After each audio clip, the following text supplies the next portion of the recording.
S. Subramanian, Vice Chancellor, Sastra University. Dr. V.S. Shankar Sera, Dean School of Computing, Sastra Dean University. Raj Kumar, all the distinguished faculty members, professors, students, if there are any. It's a moment of pride for all of us that Dr. V.S. Shankar Sera has not only added to the glory of Sastra University but has made our state proud with his achievements, sustained nearly 24-25 years of developing not only technology, of course, which he mentions a few of them, but in pedagogy. How do you teach? How do you teach that the student benefits more and thereby the student becomes more and more creative? And that is where the experiential and adaptive learning comes into play. Our national education policy is actually, the core of it is that we made the departure, the fundamental departure is that we did not produce people with a lot of theoretical knowledge, rote learning as we often say, but thinking, critical thinking. Because knowledge is not sterile, it's not just for the sake of it, it is for the sake of good to our people, to the humanity. In fact, Dr. Shankar Sera mentioned about the 5 aspects of teaching that he suggests. You know, in our ancient tradition of learning, teaching and learning, it was considered essential that knowledge, to acquire a knowledge, one has to pass through 3 phases. One they call Adhyaya, where your teacher teaches you, or you read the book, you learn from that. You listen from your peer, something which you find, because teacher can be anybody. So Adhyaya is the first layer of acquiring knowledge, but it's a very superficial. The second layer is Mana, contemplation. When you have learned something intellectually as a piece of information maybe, but only when you contemplate over it, reflect over it, what can be called getting insight into it, you acquire, the knowledge becomes yours to a greater degree, but that's not the end of it. Adhyam, Manan, and third and final stage is Chinta, where when you go deep into it and try to relate what you have learned, its larger application or manifestation in the world around. You start seeing it how it can be used, or how it is being used, either through technology or maybe through the natural process. When we try to understand, decipher or decode nature, It goes through all processes. So this, what Dr. Siva mentioned about depth of knowledge, it is depth of, it is infinite, it is insight, as much insight as you get. You know, since it is technology and I studied physics, in my college, my teacher, mathematics teacher, when he taught, he rarely started with doing the sums. Never. For example, when he taught us calculus, you know, the book that he brought for our study was Courant. And if anyone who has read Courant book, I do not know whether nowadays you read or not, he's a pioneer of calculus. And if you read it, there's hardly any sum anywhere. It's all that looks like literature. The concept. I don't know how many of you have read there's a Hardy, that pure mathematician, whose theories you might be teaching in number and all. He has written a book, a very small book, A Mathematician's Apology. That's what the book is written. It's just hardly about 100 pages plus minus 20-25 pages. But it tells you what is mathematics is all about. How it is a language expressing condensed thoughts, which is not possible for a human language to express. You do it through that. For example, when you drop a piece of a stone from here, it falls to the ground. How do you describe its motion from here to the ground? Can you write it? Is it possible to describe every moment to moment? The moment you use that mathematical formula, S is equal to ut plus gt square, you must start calculating the fraction of seconds. Yes, this is how it is. So this beautiful expression, beautiful equation, is so potent, it's like Vedic mantra. You know, so that is the great people have taught us. The clarity of concept. And when you have a clarity of concept, then it becomes your own. And then, question is, don't stop it, because knowledge is dynamic. It has to be translated.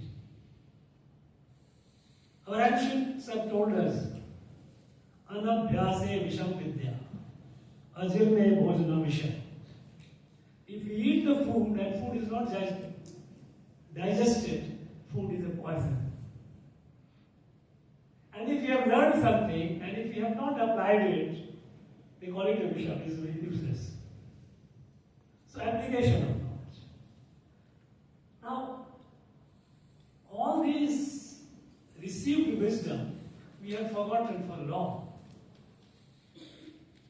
even after independence. The attempt has been made in national education policy to bring this, to reorient. And when you come across a good teacher, the teacher is very inspiring. Now, when I got the news that Dr. Sriram has been awarded, selected for the Teachers, National Teacher Award, in fact, out of courtesy, Vice Chancellor Veda Subramaniam mentioned about that Kiroz Kumar talked to him. Once before that, I had given him a message, congratulatory message, and asked him that I would like to tell the felicitation. The day I got it, because the reason is that if someone has done something which is extraordinary, it must be shared. Because knowledge is one thing that expands with sharing. And I'm sure many of you are already also doing it in your own field, wherever you are. And the purpose of this organizing this event today is, of course, one is to publicly felicitate Dr. Sriram, because if one of us has achieved something, we must celebrate. It's a moment of happiness for all of us. And one way to do it, to felicitate the person. But also equally important is that here let there be the best brains in our state, in various institutions of higher education, maybe it's in state, maybe it's in private universities. Let us get together and share.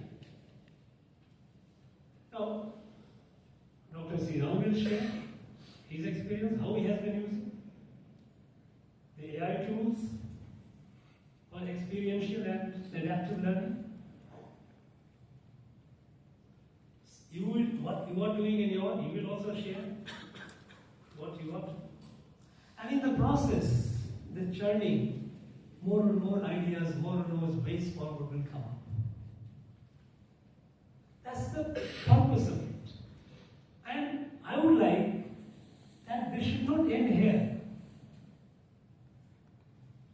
Raj Bhavan is only a catalyst to bring together and spend a few hours sharing the innovations that you are making in your own ways,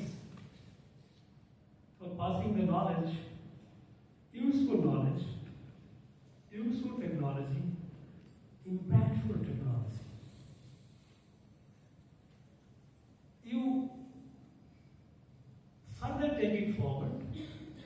It may not be possible to all of you to share your ideas or what you are doing. It's not necessarily right, but innovations. Keep organizing smaller events in your institutions, inviting people. Because one thing which I felt not very happy about when I came is our higher education institutions, they function in silos. Some of them are very open and they do reach out. But a good number of them, they live in silos. I think that's not. Knowledge which is confined, it needs oxygen. And it is only when the oxygen for knowledge is when you exchange, when you get ideas, when you get challenged with a situation, challenged with the new, counter ideas, then it evolves. It becomes sharper and sharper and sharper. So I would urge all of you that hereafter, wherever you are, in your institution, you organize. Call some people and let some students also come and take part in it. Because they also must listen. Because the student-teacher relation is not flipping in the classroom. That is important. But in day-to-day life, as a good teacher, we also learn a lot from the students. They come up with sometimes their innocent questions, sometimes provocative questions, and they have the freedom to ask the questions. And in the process, they throw in the challenge and they start. So today, they're using technology how to improve the creativity of our students. Our own creativity. Because each one of you is not just merely teacher. You also create knowledge, create technology that will impact it, which are impacting. So you and the students to be more creative. That is the only way we can not only take, the knowledge forward, but the fact is our mission, our national mission. We are on a very challenging mission. I won't call it impossible, it's not challenging. That we have set a target that our country has to be self-reliant by 2047. It is not just a mere slogan. But it needs a lot of hard work. It's not a time for any of us to relax. No, we must forget about it. It is a time to all work on high octane. Let us do whatever we can. Let us reach out to the people around in the field. Come up with and creativity, it may not be all the time possible to quantify it. Some of it could be in terms of patents, which is very important. Application of the patent, how many patents are being used for production. Because if we have created, let's say X amount or N number of patents, but if the patents are only confined to our research paper, then it's a sterile knowledge. How many of it we have been able to take it to a scale to the industry where it is able to benefit the people and the society, change, impact the life for the people. So it's very important. Beyond that, it may not be possible to quantify those of your students, those who are going out working in the various companies. Dr. Siddha mentioned about he was working in Siemens. Now, what he did in Siemens would be benefiting, people would be benefiting. It will be difficult to quantify for others. Similarly, our students, those who benefit from your teaching, when they go out and they contribute, but the impact is felt. Whether we quantify or not, that's not the core parameter. But the fact is that we create students, those who are creative, those who just don't have a theoretical knowledge, but they have deep insight into it, and they apply it to overcome the challenge. And in the process, technology emerges. And that is how it goes on. So I think I'm very sure that this half-day, a few hours that you have with you, you will spend it fruitfully. And hereafter, when you go, you will take it forward. It should not stop here. Thank you very much. Wish you all.